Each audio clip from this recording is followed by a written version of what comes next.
साथियों नमस्कार। साथियों यूपी पीसीएस के लिए जो करंट अफेयर की सीरीज हम चला रहे हैं उसी में आगे का वीडियो कंटिन्यू करते हैं। चलिए देखिए, सांची को एमपी में एक शहर है सांची, उसको भारत का पहला सौर शहर डिक्लेयर किया है, पहला सोलर सिटी ऑफ इंडिया। ठीक है, सांची के बारे में आपने काफी कुछ सुना होगा। ये वहाँ के रायसेन डिस्ट्रिक्ट में आता है, रायसेन जिले में आता है। ठीक है ना। और इसमें एक मोनोलिथिक अशोकन पिलर भी काफी ज्यादा पाए जाते हैं, काफी सारे उसके स्तूपाज हैं। सांची का स्तूप आपने बहुत सुना होगा, सांची का स्तूप, सांची का स्तूप। ठीक है, वहीं पर एक ग्रेट स्तूपा है जो 3 BC में बना था, 3 BC बिफोर क्राइस्ट, लगभग आज के 2000 साल पहले।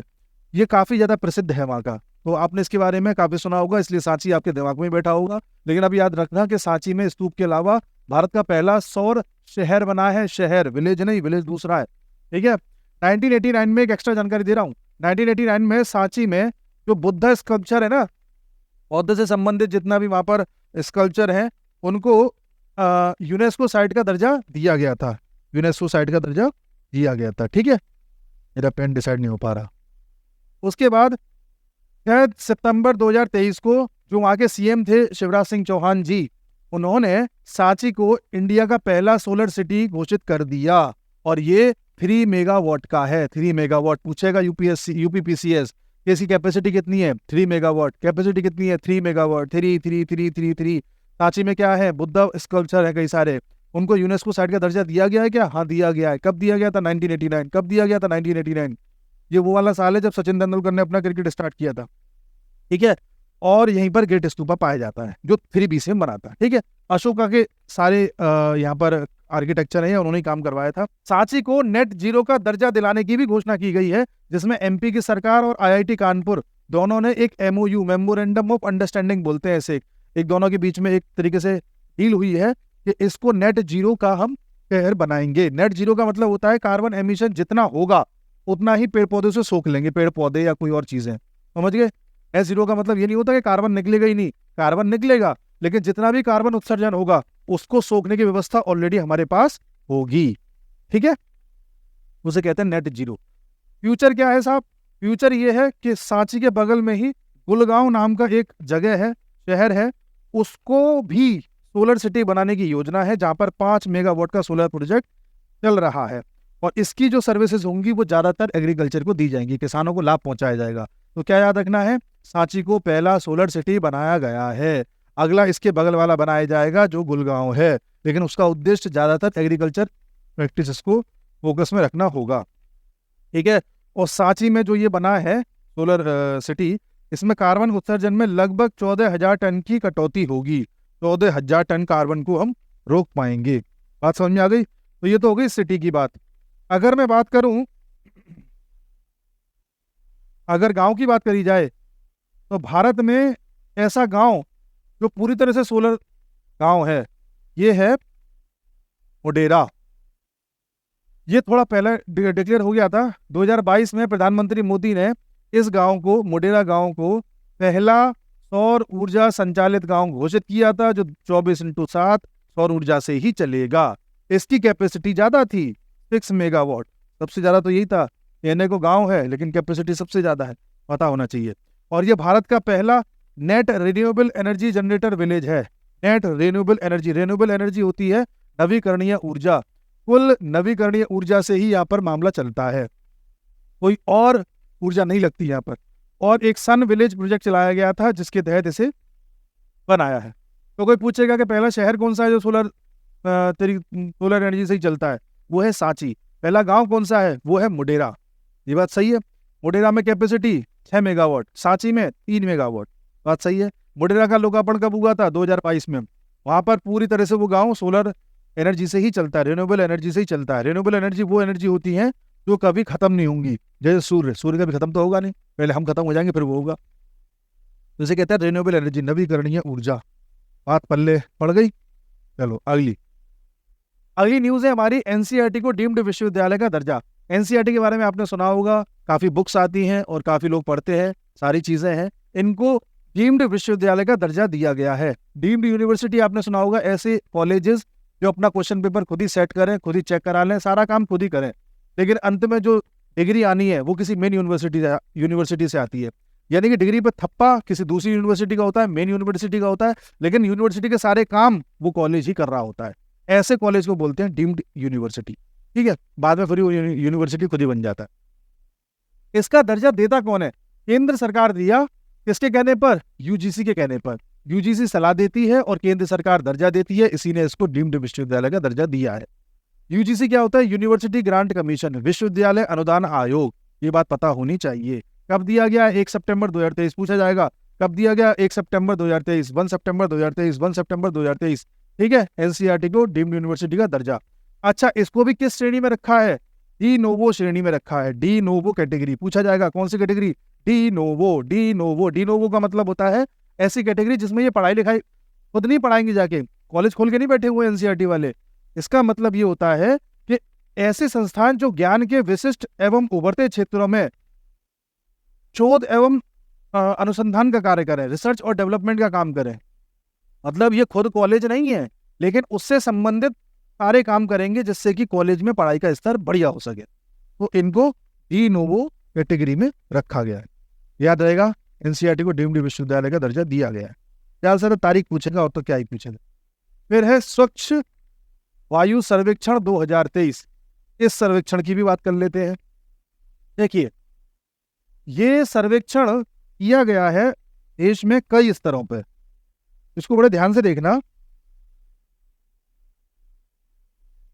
देखो, एक 7 सितंबर 2023 को international day of clean air for blue skies, ठीक है, अंतरराष्ट्रीय दिवस मनाया जाता है नीले आकाश की स्वच्छ वायु के लिए। इसी दिन ये घोषणा करी गई कि स्वच्छ वायु सर्वेक्षण के रिजल्ट हम दे रहे हैं। ठीक है साहब, स्वच्छ वायु सर्वेक्षण के परिणाम घोषित किए गए। इसमें श्रेणी बनाई गई है अलग अलग, ध्यान से देखना। पहली श्रेणी है जब पॉपुलेशन 10 लाख से ज्यादा हो, ऐसे शहर जहाँ पे पॉपुलेशन 10 लाख से ज्यादा है। इसमें टॉप किया है इंदौर। देखो, इस साल इंदौर ने कई चीजों में टॉप किया है। टॉप किया है इंदौर, फिर है आगरा, फिर है थाने। इंदौर, आगरा, थाने, इंदौर, आगरा, थाने, इंदौर, आगरा, थाने। कोई पूछेगा यूपी की क्या स्थिति रही है, तो यूपी में देखो दूसरे नंबर का तो ये आगरा हो ही गया, ये पता रह गई। वाराणसी आया है आपका 11वें पे। वाराणसी का पूछ सकता है, वाराणसी बहुत चर्चा में रहता है, तो वाराणसी को 11वां स्थान प्राप्त हुआ है। ठीक है, गाजियाबाद को 12वां है, मेरठ कानपुर छोड़ देना, लखनऊ को 24वां है, आगरा को दूसरा, वाराणसी को 11, ठीक है, और लखनऊ को 24वां। लखनऊ राजधानी है इसलिए ये पता होना चाहिए। अगर पॉपुलेशन 3 से 10 लाख है तो अमरावती महाराष्ट्र, अमरावती महाराष्ट्र, अमरावती महाराष्ट्र, अमरावती महाराष्ट्र, अमरावती महाराष्ट्र, याद रखना है। फिर है मुरादाबाद यूपी, यूपी यहाँ भी सेकंड पे, यहाँ भी Moradabad UP, Moradabad UP, Moradabad UP. और फिर है गुंटूर आंध्र प्रदेश, गुंटूर आंध्र प्रदेश, गुंटूर आंध्र प्रदेश। और अगर यूपी की बात करें तो मुरादाबाद दूसरे पे है ही, फिर चौथे पे है फिरोजाबाद, छठे पे है बरेली और 7वें पे है झांसी। चौथे पे है फिरोजाबाद, छठे पे है बरेली और फिर है झांसी। फिरोजाबाद, बरेली, झांसी, याद रखना है। इतना घुस के नहीं पूछेगा, जहां तक है वो यही पूछेगा, बट फिर भी कोई बुराई नहीं है अगर नजर में बना रहे। ठीक है साहब। इसके साथ ही अगर पॉपुलेशन 3 लाख से कम है तब क्या किया जाएगा? अगर पॉपुलेशन 3 लाख से कम है तो पहले पर है परवाणु, परवाणु, परवाणु। परमाणु सुना है? परमाणु नहीं है, परवाणु है। कहां पर? हिमाचल प्रदेश में। हिमाचल प्रदेश में पहुंच जाओगे तभी तो परवान चढ़ेगा, क्या? प्रकृति से प्रेम। ठीक है। दूसरा है काला अंब, हिमाचल प्रदेश, काला अंब, हिमाचल प्रदेश, वहां पे तो अच्छी हवा रहनी ही है ना। काला अंब, हिमाचल प्रदेश। फिर है अंगुल, उड़ीसा, अंगुल, उड़ीसा, अंगुल, उड़ीसा। और यूपी का क्या मामला है? रायबरेली, रायबरेली, एक ही याद रख लो, कोई नहीं पूछ रहा इतना। तो यूपी का बड़े शहरों में कौन सा है? आगरा दूसरे नंबर पे है 10 लाख से अधिक में। 3 लाख से 10 लाख के बीच में यूपी में मुरादाबाद है, और 1 लाख से कम में, 3 लाख से कम में रायबरेली चौथे पर है। रायबरेली वही है जहाँ से सोनिया गांधी चुनाव लड़ती थी, इस साल भी लड़ी है यहाँ। तो रायबरेली चौथे पर है, याद रखना है। अब साहब ये मामला क्या है क्लीन एयर प्रोग्राम का? 2019 में NCAP, national clean air program चलाया गया था। राष्ट्रीय स्वच्छ वायु कार्यक्रम 2019 में चलाया गया था। इसका उद्देश्य था 2024 तक, यानी कि अगले 5 साल में PM10 और PM2.5 के स्तरों में 20 से 30% तक कटौती करना। देखो, धूल का कण होता है ना, उसे पार्टिकुलेट मैटर बोलते हैं, पार्टिकुलेट मैटर। ठीक है। और इसी के धूल के कण के साइज के आधार पर पीएम या तो 10 लिखते हैं या 2.5 लिखते हैं।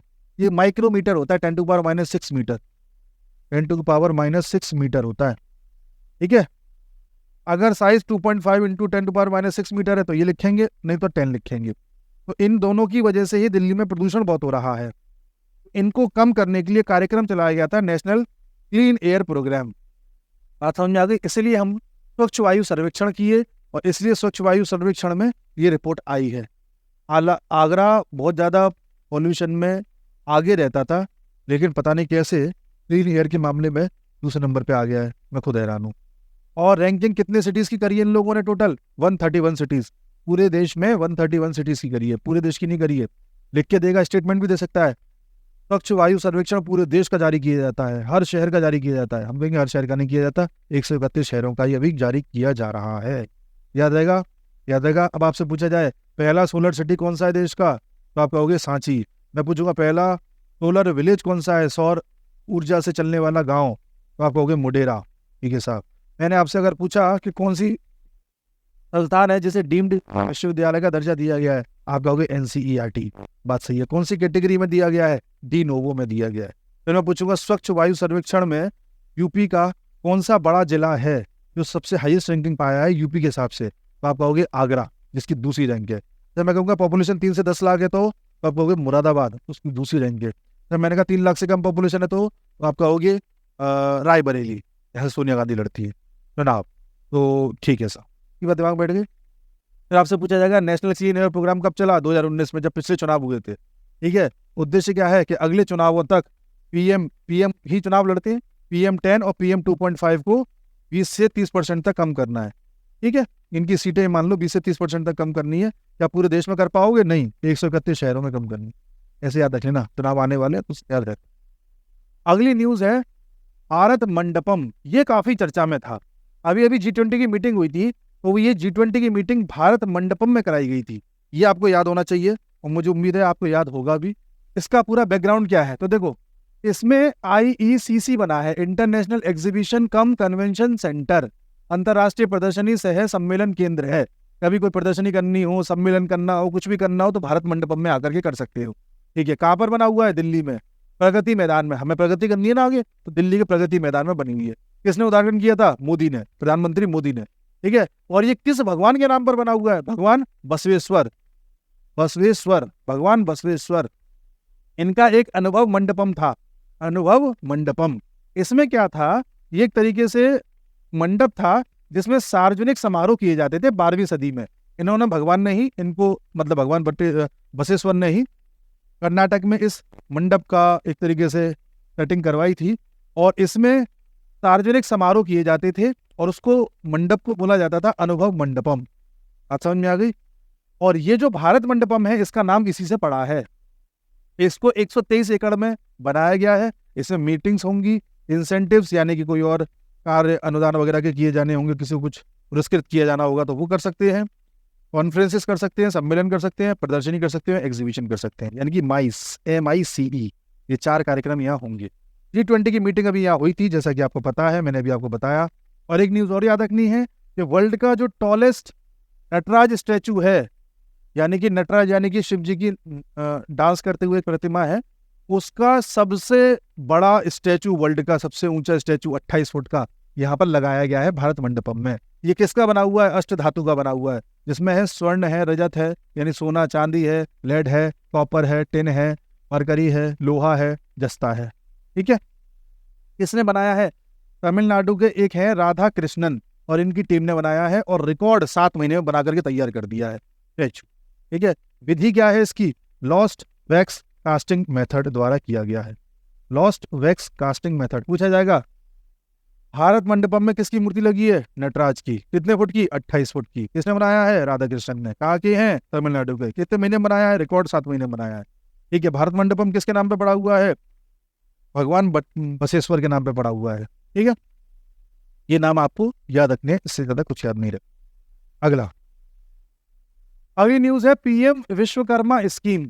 PM विश्वकर्मा स्कीम देखिए 17 सितंबर 2023 को लॉन्च की गई थी, जब मोदी जी का जन्मदिन आता है उसी दिन।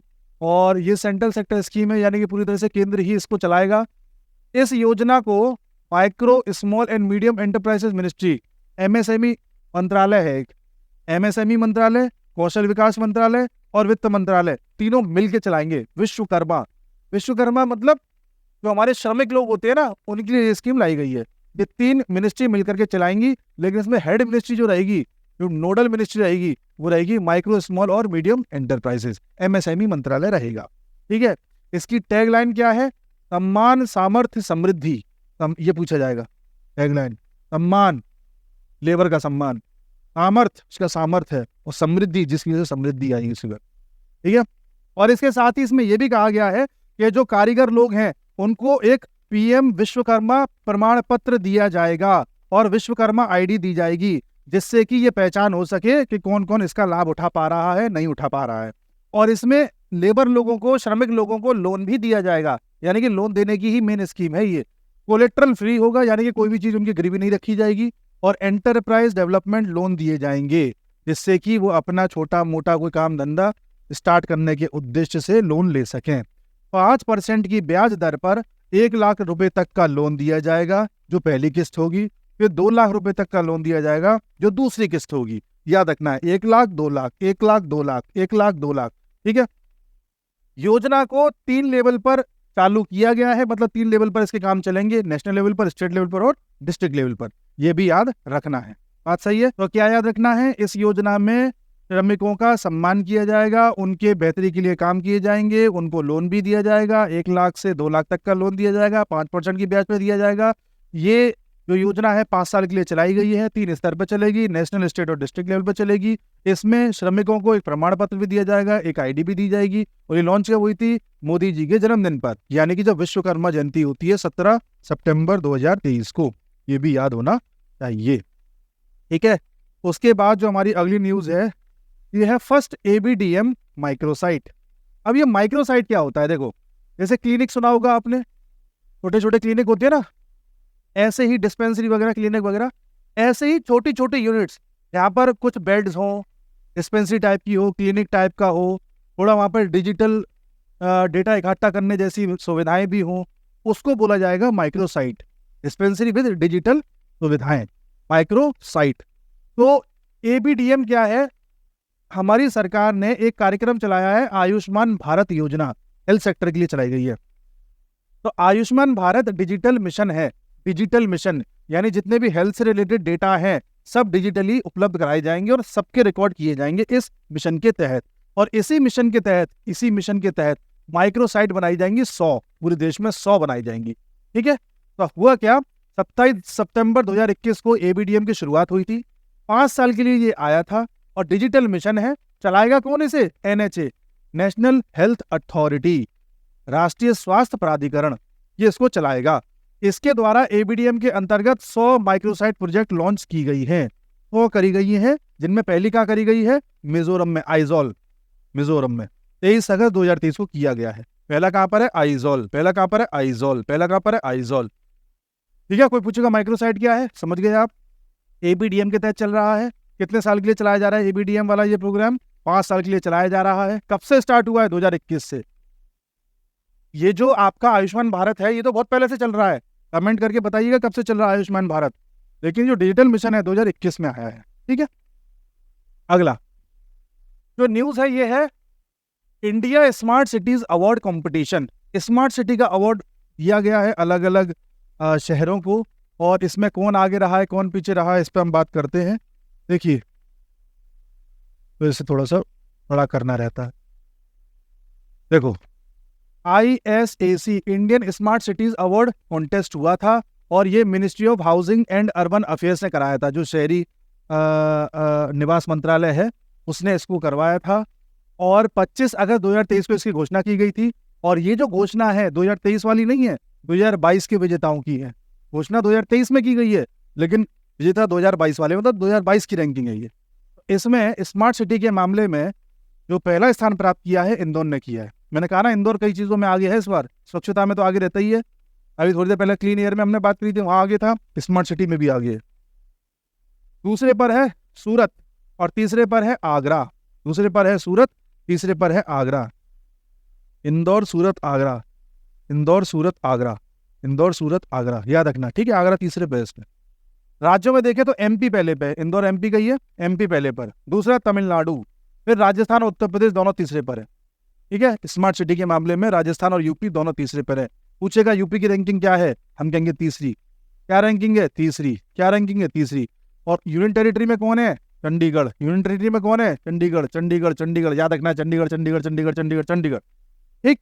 ऐसे दिमाग में कोई आप लिया करो, कोई आउट ना रहे, कोई फंसा ना पाए।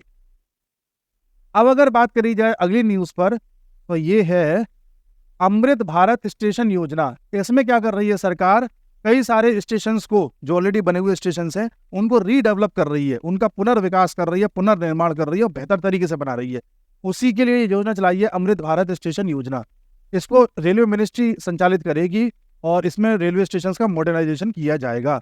अभी तक विकास हेतु कुल 1309 स्टेशनों का चयन किया गया है, जिसमें सबसे ज्यादा यूपी से हैं 156। पूछेगा यूपी से कितने स्टेशन को चयन किया गया है, 156, 156, 156, 156, 156। 56 इंच का सीना सुना है, उससे पहले बस एक लगा दो, क्योंकि यूपी को हमें नंबर 1 पे लाना है, जो 56 इंच का सीना चाहिए। तो 156 यूपी से है, चयन किए गए हैं। फिर महाराष्ट्र से 126, फिर वेस्ट बंगाल से 98, बिहार से 92 है। अभी हमें करना इतने में है, लेकिन अभी कितने पे चालू किया है, 508 पर। करना 1309 में है, स्टार्ट चालू किया 508 पर। 508 में भी यूपी से सबसे ज्यादा लिए गए 55। 508 में भी यूपी के लिए गए 55, 55, 55 होगा तभी तो 56 होगा, 56 इंच का सीना। तो याद रखना। और स्टार्ट कब किया है, 6 अगस्त 2023 को, 6 अगस्त 2023 को, 6 अगस्त 2023 को, 6 अगस्त 2023 को। पूछा जाएगा अमृत भारत स्टेशन योजना किस चीज से संबंधित है, स्टेशन के मॉडर्नाइजेशन से संबंधित है, ठीक है साहब। लॉन्च का वही अगस्त 2023 में, ठीक है साहब। और वो भी कौन सी तारीख, 6 अगस्त, ठीक है साहब। सबसे ज्यादा स्टेशन कहाँ के, यूपी के। कितने हैं, 56, पहला लगा दो, 156, ठीक है। और टोटल स्टेशन कितने लिए गए हैं, 1309। अभी कितनों का आधारशिला रखी जा चुकी है, 508, 508। इनमें मैक्सिमम किसके हैं, यूपी की। कितने हैं, 55 है। याद रहेगा, याद रहेगा। इस वीडियो को 2-3 बार देख लेना, 2x की स्पीड पे, दिमाग में सारी बात बैठ जाएंगी, ठीक है। फिर मिलेंगे अगली वीडियो के साथ, तब तक नमस्ते।